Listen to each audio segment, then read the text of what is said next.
Hi, everyone. I'm Zhuolin. Today, I'll talk about our paper, Can Virtual Reality Protect Users from Keystroke Inference Attack? This is work jointly done with my colleagues, Zain, Iris, Ronik, and my advisors, Ben and Heather. So nowadays, VR headset is very advanced now. Many awesome technology are put into this portable wearable device. We can now work and play in VR from anywhere. Another thing that attracts people to VR is its social interaction. We can be present, immersed in the virtual world, and interact with each other. And here, in the virtual world, we are represented by our avatars. Essentially, they're our digital selves, like in this video.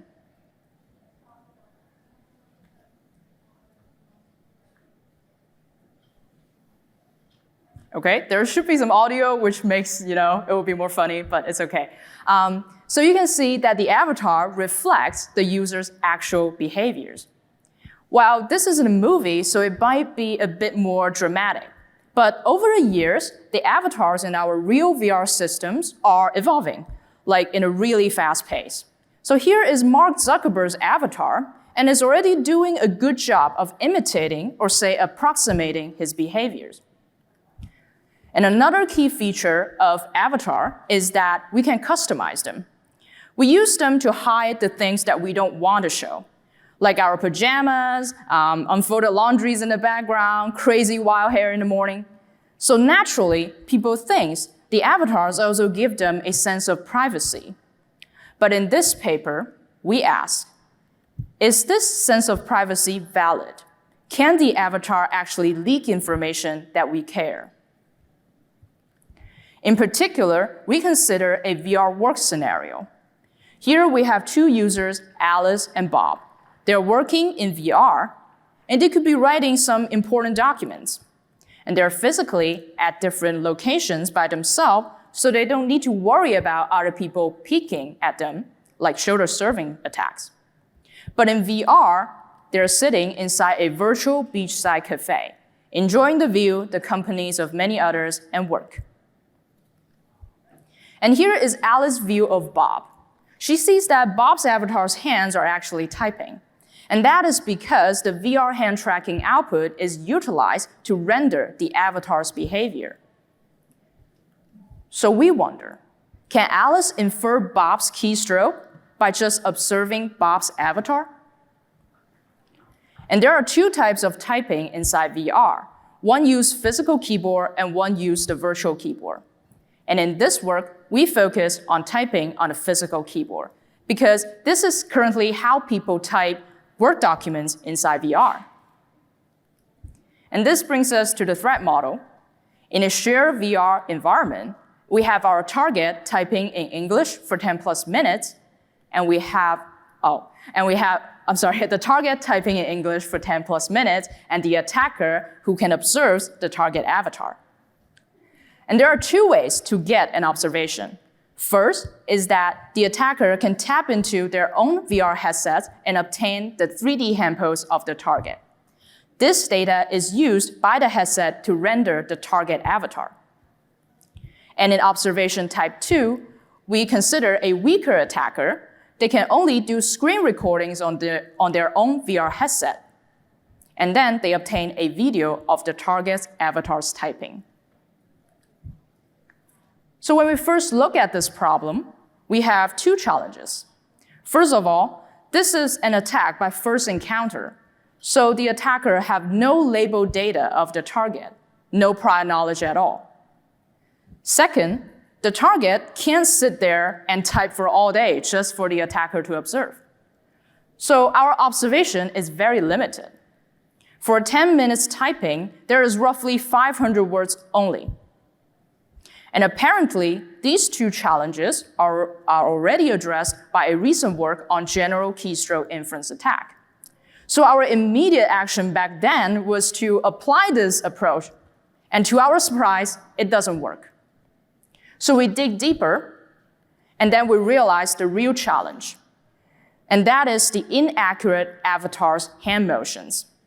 And to give you a sense of how noisy this is, here is a video recorded inside VR. You see the user's real hand and two blue contours. The contour here is the avatar's hand pose. It's super inaccurate, and that is what the attacker sees. So the question now becomes to, how do we extract useful information from such noisy data? And let's look back at the SADA approach. They consider keystroke inference as one complex problem, and they train one CNN model to solve such problem. Then we realized this type of one model architecture cannot deal with the level of noise that we have in here. So we took a different approach. Instead of using one task, we break it down into 3 distinct tasks.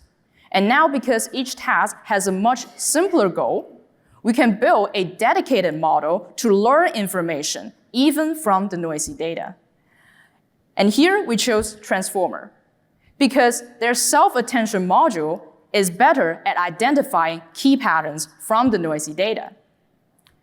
Now, at the time, my concern is that Transformer needs tons of data to train. Can we do this in a such limited data scenario? And the answer is yes. We found out with a focused, simpler learning goal, we can train complex architecture even with just a small amount of data. And with these in mind, here is our attack pipeline. The input to the pipeline is 3D hand pose. And for each frame of the data, our first task tries to answer, is there a keystroke? Then our second task tries to answer, which fingertip pressed this keystroke? And finally, our third task tries to answer, which key is this? And we run this pipeline for every data frame, and eventually we obtain the overall typed text. So I'm going to leave the details out now. Please refer to our paper for that.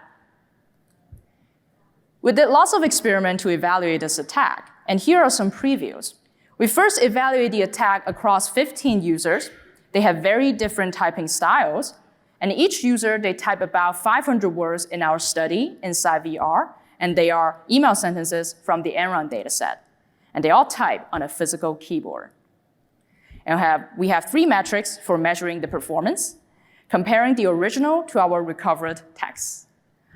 These are CER, character error rate, WER, word error rate, and finally, semantic similarity, which measures the amount of information we recovered. And here are the averages across 15 users.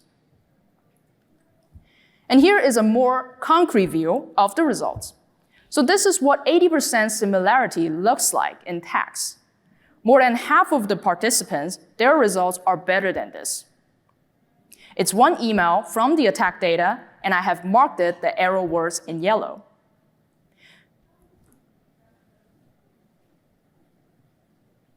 So if you read it, you will find even there are some word errors, but they don't really affect the semantic meaning we can get from the text. We also evaluate our attack performance under various scenarios, including different typing contents like paper abstract, medical pattern. Less available data reduced 500 words to 250, different attack distance in VR, and typing on different keyboards. And for all these scenarios, we found less than 7% variations in the attack performance. And finally, I want to highlight the attack where the attacker can only do screen recording on their own headset. Here, they obtain a video of the target avatar's typing. Then they apply video-based hand tracking to the 2D video and obtain 2D hand pose. This is different from the 3D hand pose that I have mentioned before. Here, the depth information is gone, which makes the attack much more difficult. So we solve this by augmenting this 2D data with another observation. And this is very easy to do inside VR. And by using these 2 observations together, we can reconstruct the 3D hand pose by using epipolar geometry. And we found that this works really well, just like the attack on the original 3D hand pose.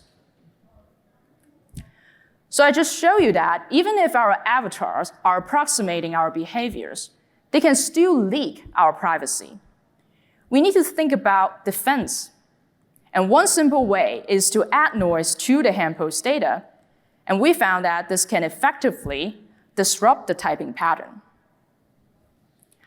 Overall, our key takeaway is that while VR immersiveness is very attractive, they should not be blindly applied everywhere. And here is our project website. If you're interested, please take a look. Thank you, and I'm ready for questions.